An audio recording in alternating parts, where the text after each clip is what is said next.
Welcome to the Prevail Over Cancer Podcast, where we take a metabolic approach to help guide you on preventing, prevailing, and striving over cancer.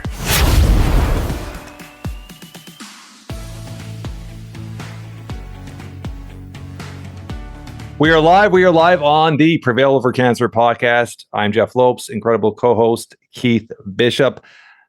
This week's going to be a little special because Keith actually interviewed me a few weeks back. We're going to kind of reverse the roles today. I'm going to kind of interview Keith because it's such an important time, because Keith has been on this cancer journey helping people for quite a while, but he's actually transitioning it to a full-time thing, stepping away from the pharmaceutical side, stepping away from other stuff, and focusing his energy and time to helping people that are diagnosed with cancer or going through cancer treatment. Right. And I think it's a perfect segue to learn a little bit more about Keith. Why is he doing this?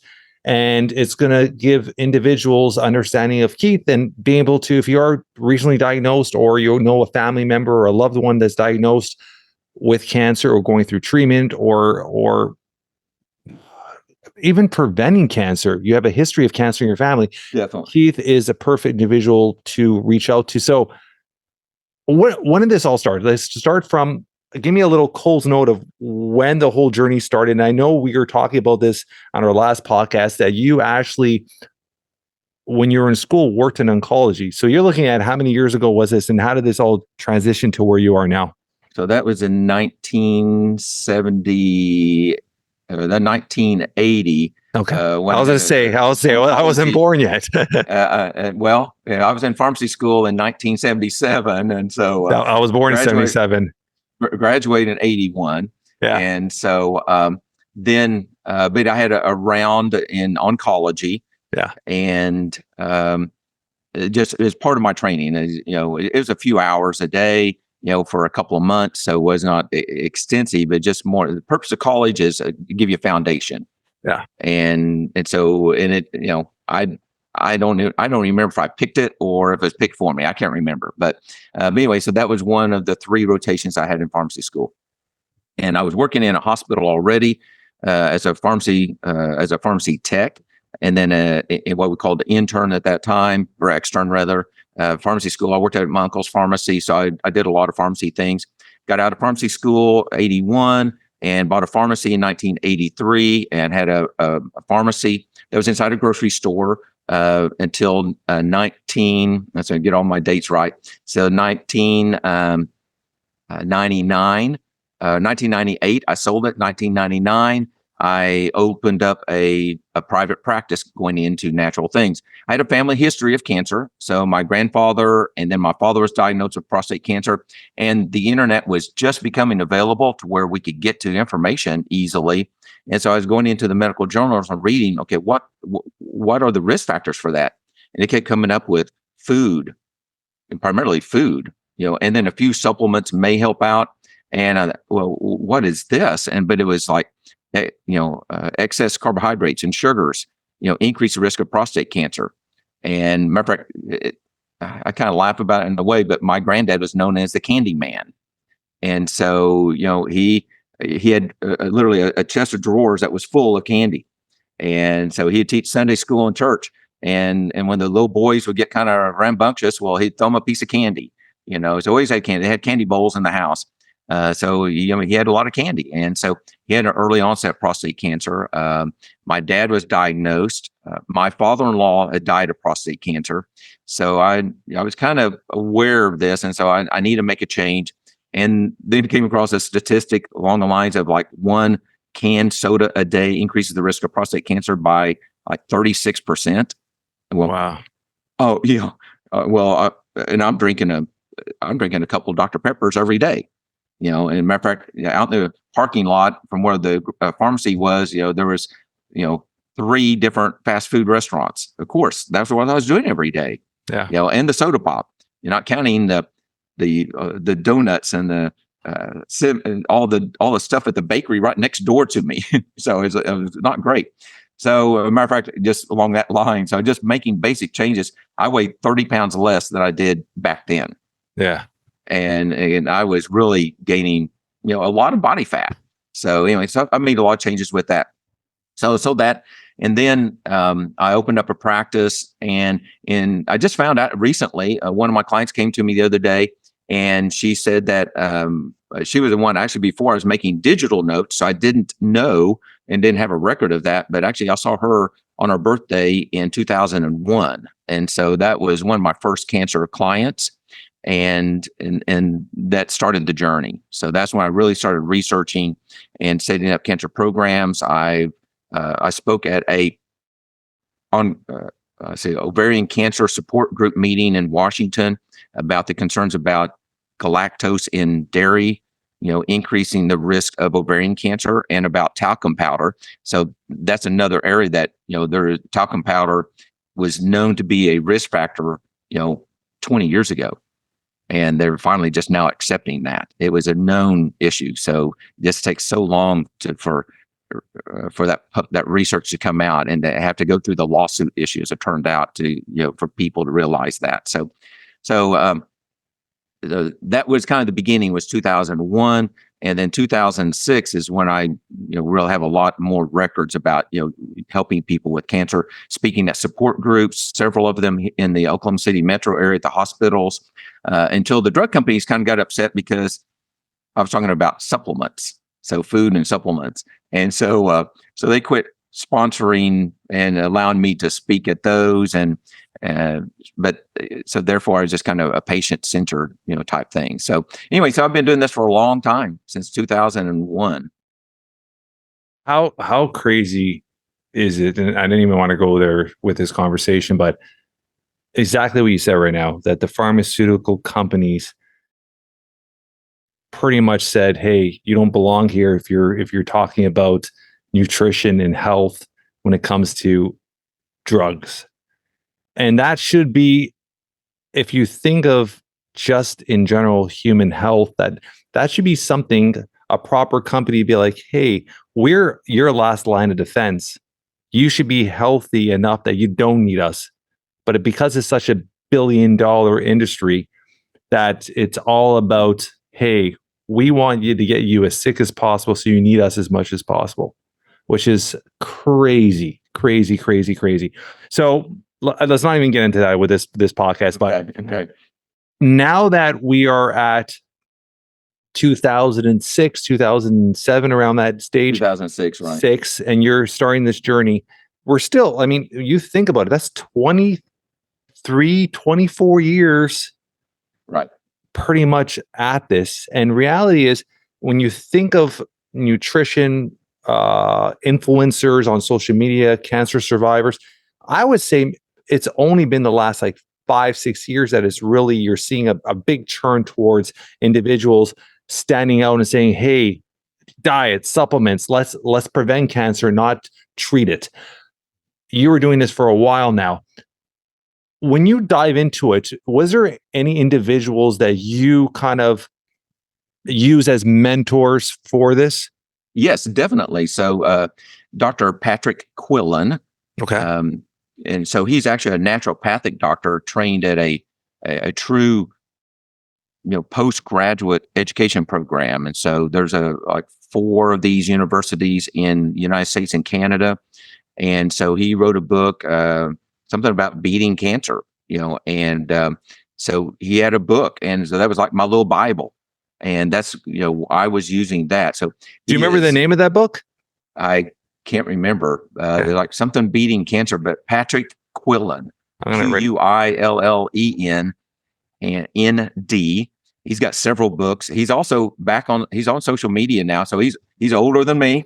Yeah. And so he's on social media making frequent posts, and I share those often on social media. Okay, I gotta find him. So yeah, he was my mentor, and he didn't know it until recently when we never met. He originally was at a cancer treatment centers of America, had a place in Tulsa, and they were doing some integrative treatments.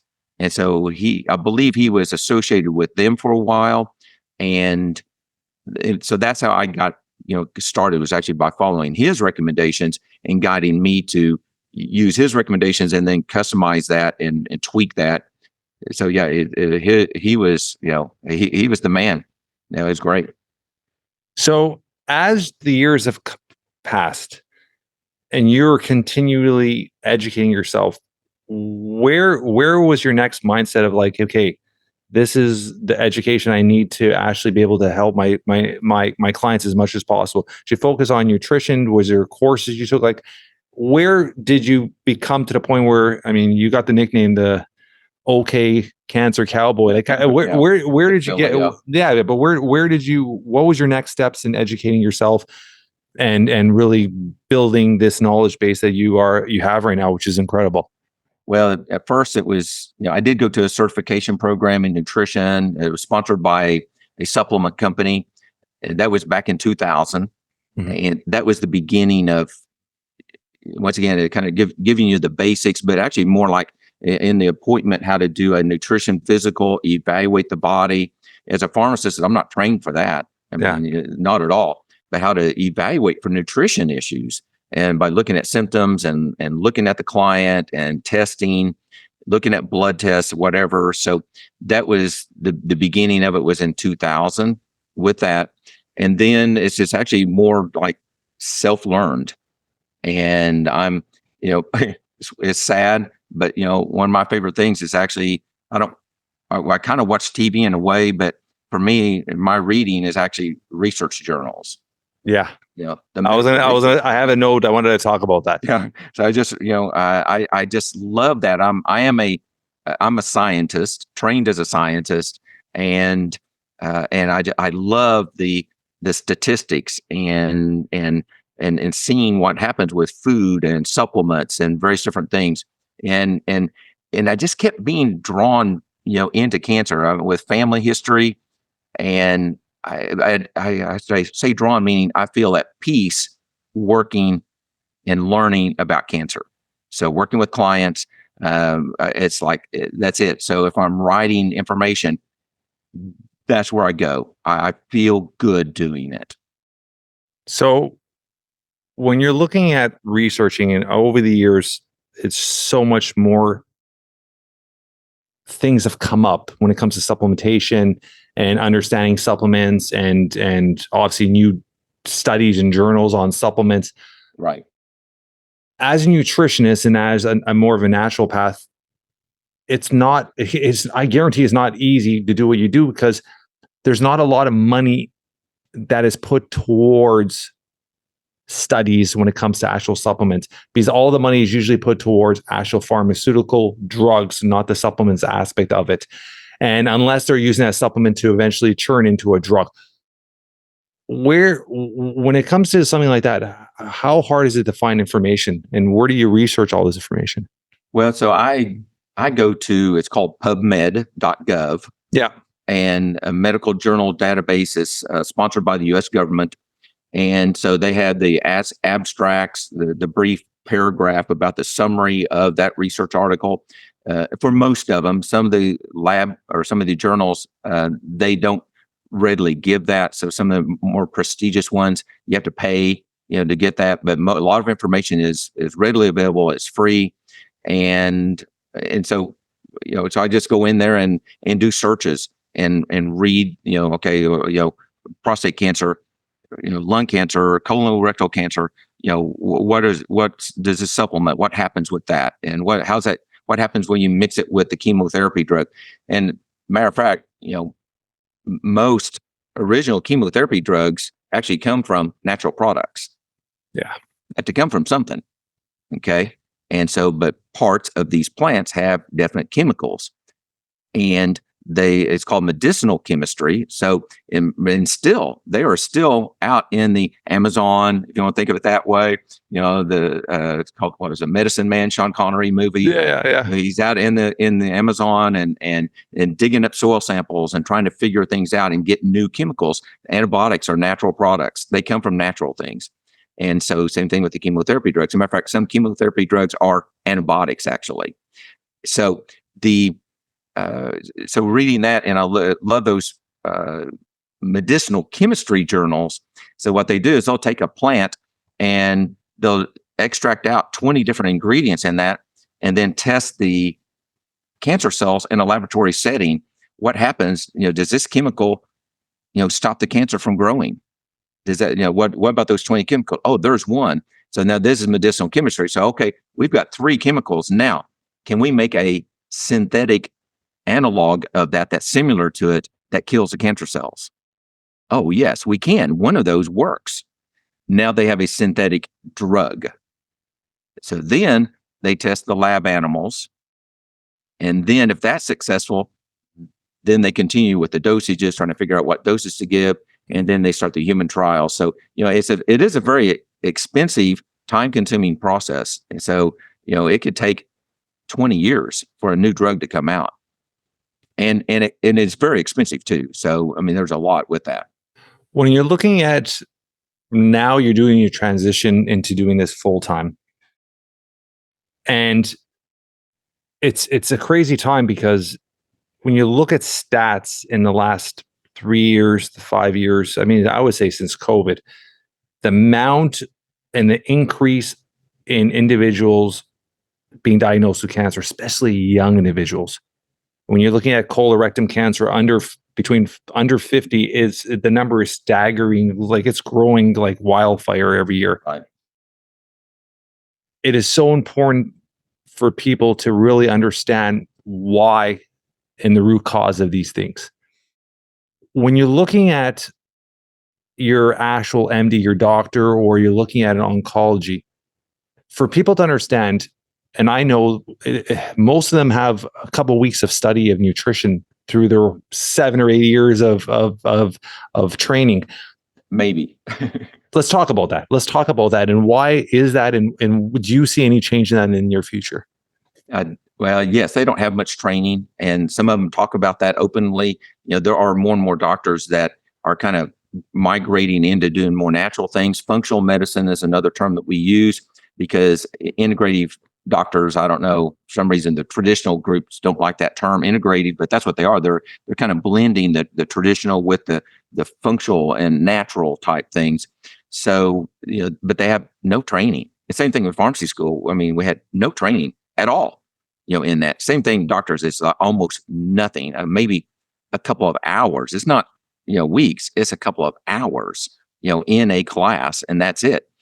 That's, registered dietitians are their go-to. So they're actually licensed by the medical association, and the state board of medical board is the licensing group for registered dietitians. So they're their go-to. So they refer to them, or they may even work for the doctor. That's becoming more frequent too, as people are, needing the help, and the doctors find out that's another revenue stream. They're kind of bringing those registered dietitians in, but they don't have any training, and so therefore they just don't know.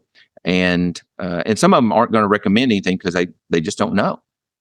And if they do make that recommendation, then they're going to be held liable for that recommendation. So even like many years ago, had an internist.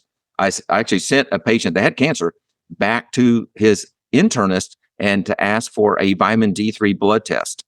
And that internist said, "Oh, I've heard of him. He's a witch doctor. I'm not going to do a vitamin D3 blood test." So I had to come up and send him to his general practitioner. Before that internist got cancer and died, he actually was doing a vitamin D3 blood test on every single patient.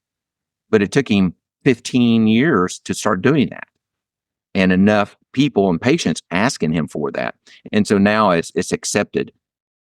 But at that time, it wasn't. So it's just outside their area. But it's not even accepted. If you deal with oncology, that was one of the questions I asked was like let's focus on my numbers, my vitamin D, my inflammation markers. Let's look at all these numbers, and they didn't want to even look at this. Well, yeah, because they don't know. And their words to me were, "There's no science base behind this. There's no science base behind nutrition, diet. There's science behind chemo, radiation, treatments, but there's no science behind nutrition." And I stood there and I was like, well, how does it make any sense? Because if you're talking to an individual like yourself as a scientist, and they're saying, hey, these are stats that show these supplements, these are the effects, these are the benefits. There is science, but they're not they don't have the knowledge base to talk about it. And maybe they're scared because they don't have the knowledge base to talk about it. So now talk about your journey. Now that you're, like I said, is the rate of cancer is increasing in North America like wildfire. Where is your mindset of how are we as a society going to get a grasp of this and slow the process down? Well, we have to change what we're eating and our lifestyle and the way the food comes. So the newest term is ultra processed food. So if it comes in a package or a box, it's probably not good. No. And so but it's the source of the food. So it's fast food in plastic containers or styrofoam, and all of that's bad. And people are delivering it to the house or having it delivered to their house, and they're not fixing it. And young people don't even know how. It's going to get really bad. And I mean, it is going to get bad. There's so many people who are going to get cancer. So that's why I'm doing this transition. I've been doing nutrition. Actually, I actually had a private practice. I merged it 14 years ago in October, when we're recording this in October. And so it's been 14 years. I merged with Flourish Pharmacy. And that's all I do is just, consultations for everything from hair loss, dandruff to gut issues, cancer to athlete's foot. I mean, I help with everything. The cancer area is growing so much that I have to transition and go into the cancer full time. And it's difficult to do that with the pharmacy, with management duties. So I've relinquished that, and I'm just doing clinical, and I need more time. So I've got to get more time to do the consultations and prepare information. So I'll call it kind of like wellness guides for different aspects of treatment, chemotherapy, radiation. What do we do with that? What kind of things increase risk of various different cancers? So I can give that to my clients. And so I prepare that information in online courses and that type of thing. So I've got a lot more I need to do. And so I'm transitioning out of the pharmacy. And so it's going to be about a 3-month process, because I have clients that have been, natural clients and natural medicine clients for over 20 years, not counting. I've got some patients that have been mine since 1983 that I still see. And so they're a little bit concerned, but I'm going to continue. Matter of fact, the pharmacy is still going to send their patients to me that have more important needs and need my expertise. So they're going to send patients to me, and then along with the cancer.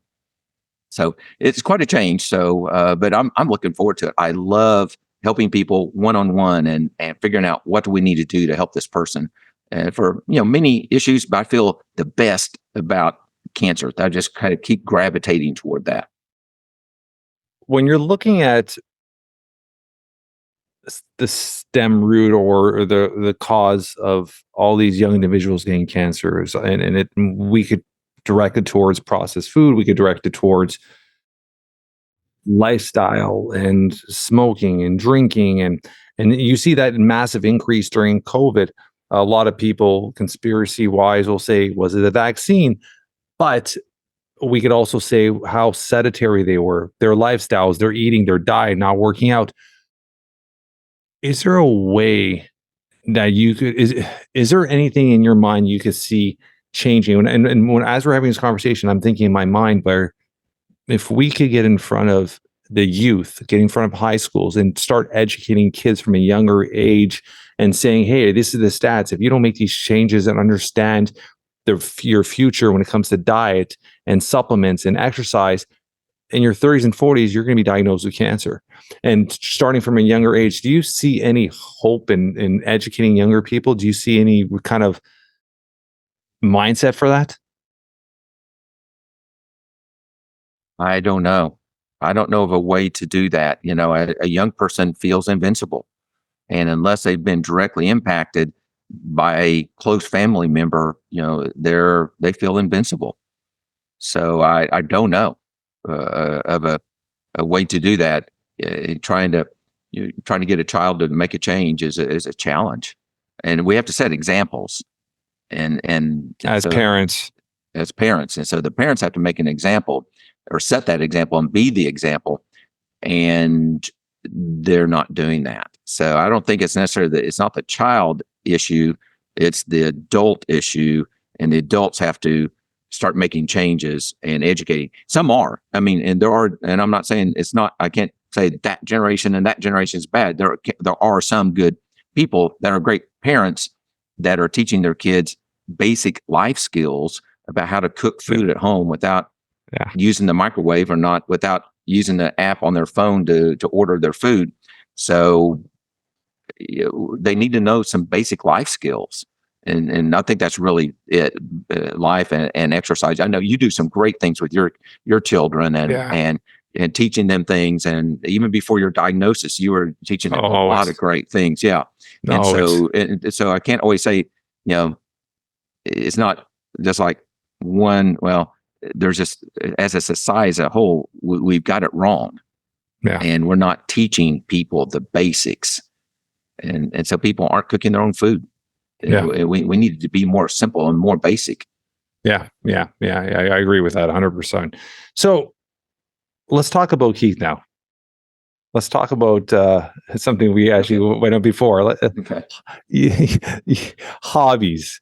Let's talk about that. Well, I just want to. I want our audience to actually learn a bit more about you as a person and your hobbies, your lifestyle, because I think a lot of individuals that are going through initial diagnosis or have a history of family of cancer in their family, and they want to reach out to somebody. It's not only reaching out to somebody; they have to feel comfortable. They have to have that trust that knowing this person has their best interest.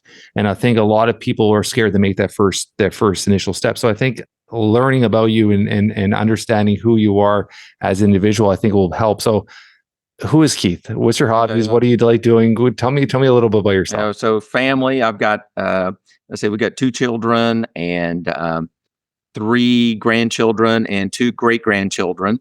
And so, let's see, I ride horses. I have horses. I ride horses. I've trained horses for the sheriff's department, helping I didn't know that. deputy train some of his horses. That's kind of how I got started. My wife was riding horses and kind of exposed me to that. I always had, that's one of my dreams, even as a child. Thought it'd be neat to live in the country and to have horses. I did that. And so I do ride horses as often as I can. I work full-time plus do Prevail Over Cancer. And so time is more limited. I'm hoping to block out more time for that. And then, let's see, what else do I do? Well, I work a lot, so I don't have a whole lot of time. As far as hobbies go, besides studying and learning, one thing I do, and you don't know about, but I play the trumpet. And so, how long have you been doing that for? Well, started in 6th grade. So seriously, So in 6th grade, I was playing trumpet. Matter of fact, I started off in college, actually music education, and we had a state in high school. We had a stage band. I was the lead trumpet, and we did very well. We actually went on a 2-week concert tour in Europe, and in high school, and then go to college. And I was I was good musician. I was not great because now I'd say I've learned now I have attention deficit, and I don't like just going over the same thing over and over and over and over again. So, whether it be guitar or whatever, I don't like that. So I was not a great musician. I had a music scholarship to Tulsa University, education. But once I got started in that, they told me, now you got to learn how to play flute and piano and saxophone. I thought, that's not for me. I've got to regroup. So I went back and looked at my ACT, SAT scores, and it's like life sciences. It's telling me I need to go into healthcare. And so, and I have an uncle who actually is 10 years older than me. He's still practicing. So he's 77, still has a pharmacy in Norman, Oklahoma. And he was my mentor. I spent a couple of days with him, and he talked to people and helped people and told them how to take their medicines and minor injury things. He was a medic in Vietnam, so he had some medical training. And so I just loved what he did. And I thought, okay, I'm going to do that. And so I transferred to University of Oklahoma and went to pharmacy school, and then got into pharmacy and worked 20 to 30 hours in pharmacy. I was in pharmacies while I was going through pharmacy school to pay for the money. I was on my own, and my parents didn't have much money, so I was on my own, working my way through school, and that's about it. So, I mean, I love the trumpet. I know you're, God, like I said, you are very into your outdoor lifestyle and health and all that. So I want individuals to also understand that you practice what you preach. yes, I do. And you, just like me, you fast, you're in the sauna, you take your supplements, you follow a strict diet. And what I think is so important for people to understand is there's a lot of individuals that'll take a course or take a degree, and whatever they've learned, that's what they follow. Right. You're constantly educating yourself. You're constantly learning, constantly reading journals, constantly trying to find out what's new, what studies are new, what new reactions, what stuff have changed. I think that's so important because you're constantly evolving into a better version of yourself, and that version is going to be able to assist more and more and more people. And one thing I love that we talk about all the time is you'll turn around and be like, I tested this, or I'm doing this blood test on myself, or I'm doing this saliva test on myself. And I'm sitting in the sauna an extra 15, 20 minutes, suffocating myself just to see my reaction and how that is so important, because how many people are doing that? You see a lot of these physicians, these MDs, these oncologists, they finish their degree and that's it. They're done. And they go there and they have the same path every day. A, B, C, A, B, C, A, B, C. And the bare fact that you're constantly evolving, learning, educating yourself is so important, and it's going to help so many people. I think that's why you are so needed, and individuals like yourself. I hope there's more people out there that are willing to do what you do, the sacrifices to better yourself, to be able to help more and more people. And so when somebody reaches out to you, not only do you have the knowledge base, but you have the intention of, hey, I've tried it myself. I'm doing it to myself. I'm trying to understand it and learn it and seeing the effects of myself. So let's talk a little about that. Like, where's your mindset when it comes to actually testing and trying things and seeing the reaction on yourself? Well, so I'll eat different foods and test my blood glucose and ketones before I eat, and then see what happens after that.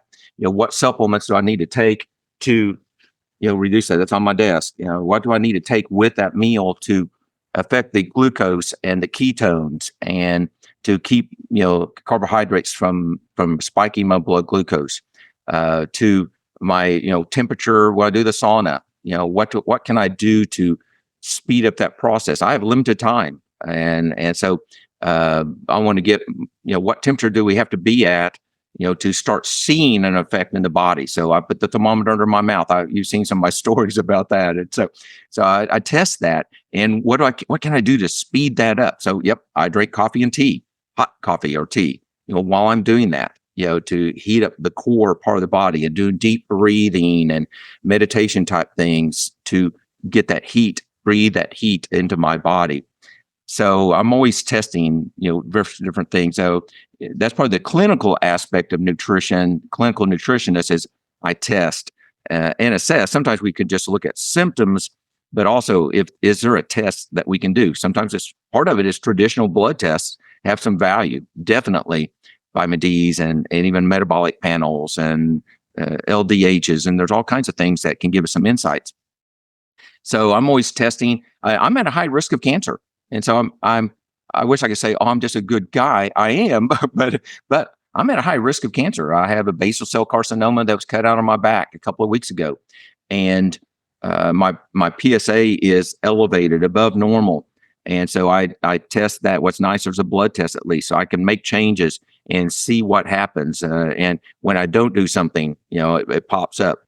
And so I'm just testing and sharing what I'm learning, with that process.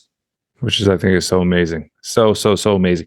Where can your audience, I mean, we put it on all the show notes and all that, but just links, social media links, websites, and how could they get a hold of you directly for further help if they are, like I said, recently diagnosed, they know a family member, a friend, they want to refer, or they're just looking at preventing because they have a family history? Like, what's your social media links, and how do they reach out to you directly, Keith?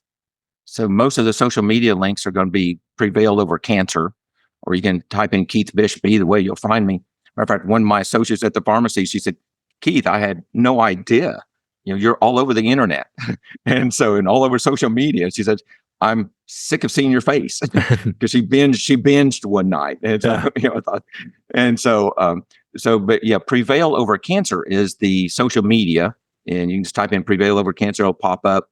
And then the website is www.prevailovercancer.com. And in that, I've got a learning center. I have a lot of free information. I do charge for a few things. And then I have also coaching that I do. And that's a tab on the website, coaching. There's information about that and scheduling for those appointments. I think it's important to first kind of learn about each other. And sometimes it's not a match. It's rare, but sometimes it's not a match. And, but I offer a free 15-minute consult, and to kind of like answer a question or two, and just so we can meet. I love to do virtual type things, if not in my office, but virtual, so we can see each other. And actually, I'm reading a person's body, their body language. I'm looking at their tongue, their fingernails, their cuticles. We do nutrition physical, via Zoom, to find out about the nutritional status, along with, once again, assessment forms, blood tests. So I look at, the way I view it is the more information I have, the better I can help. So I'm always looking for more information. This is awesome, brother. Like I said, we're going to put on all our show notes. And as we talked about, this podcast will be released in October, and Keith is transitioning to full-time consultation and helping people and dedicating, everything goes right by December, your full-time energy, January, full-time energy towards helping individuals with cancer. So he will be opening new slots, and reach out to Keith. I mean, his knowledge base is incredible, and he can do wonders to help you out and help you through your journey. Whether you decide to go that chemotherapy, radiation route, he can help you with your symptoms, whether it's just prevailing. There's so many different ways we can look at it. And incredible individual. And I'm so blessed that we have Keith helping us with this podcast and giving so much knowledge every single week. So I appreciate you, buddy. Oh, my pleasure. I love what you're doing, helping that and producing it and sharing that. So I appreciate you so much for sharing. Thank you, buddy. Till next week. Okay.